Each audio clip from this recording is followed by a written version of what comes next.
Bergdorf. Are you okay?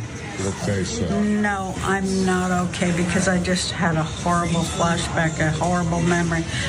Right now, I realize that 26 years ago, Joe Biden raped me right here in that dressing room in the shoe department where I went in to change my shoes. Oh my God. He raped me in here.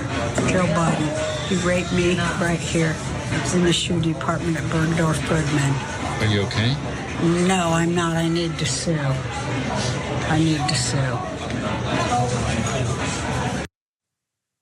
So that was Roseanne Barr with a little skit, a sketch. You must have known that it was Roseanne because Roseanne's obviously a comedian. That was obviously comedy because it was hilarious. It's very, very funny and timely.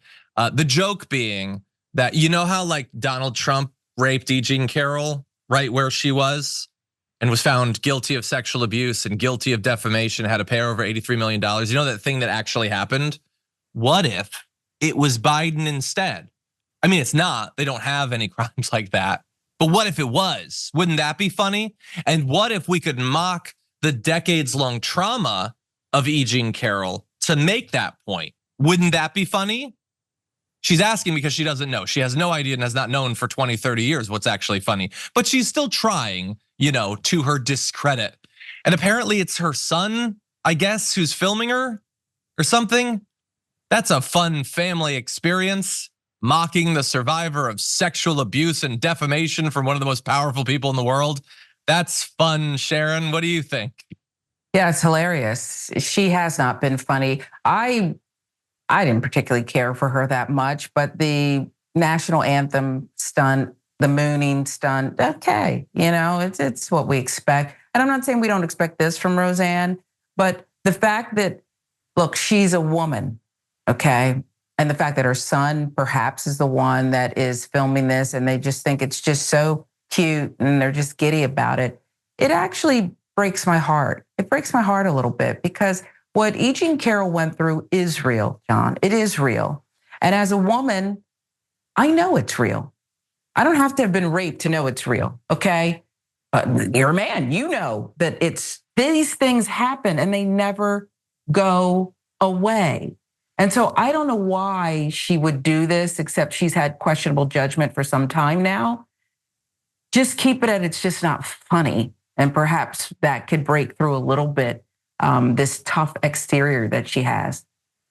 Yeah, you bring up not knowing why she does it. I would say she's desperate to be thought of as funny in the way that she once was. And I was a fan of Roseanne when Roseanne was the show. It seemed interesting. She seemed to be interested in what was happening with people who were struggling at that point. Now she serves, as most right-wing comedians do, as a tool to protect the wealthiest people in society from the non-consequences they face for the crimes they commit in the public eye. It's a weird path that so many of these people take. They get so obsessed with the fact that they've been criticized for stuff that they say that they totally, they pull a full 180. And utterly reject the person that they used to be and the comedy they used to do.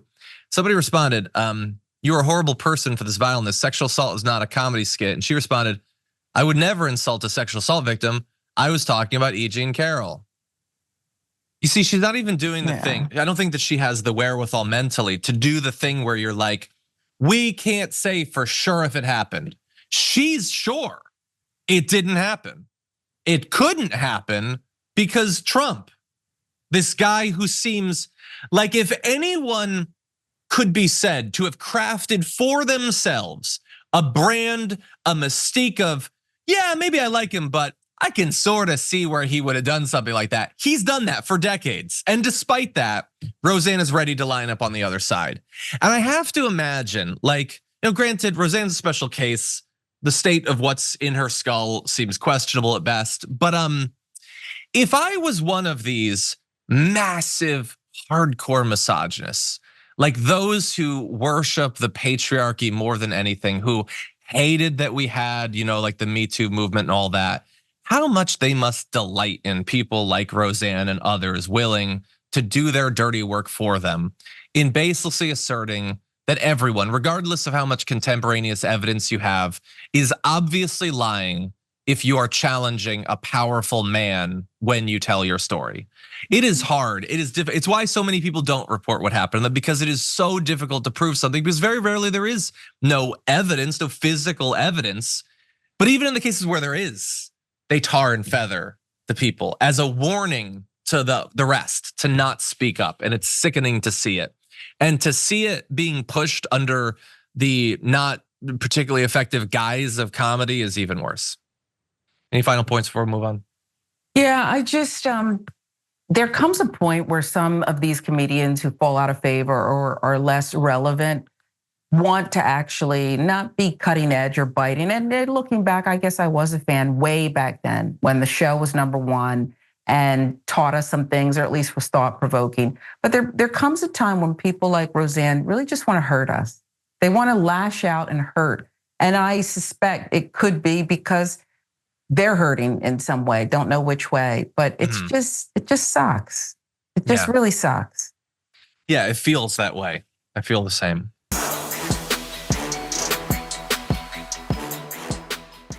Thanks for watching our video. Did you know that you can support our show by becoming a subscriber?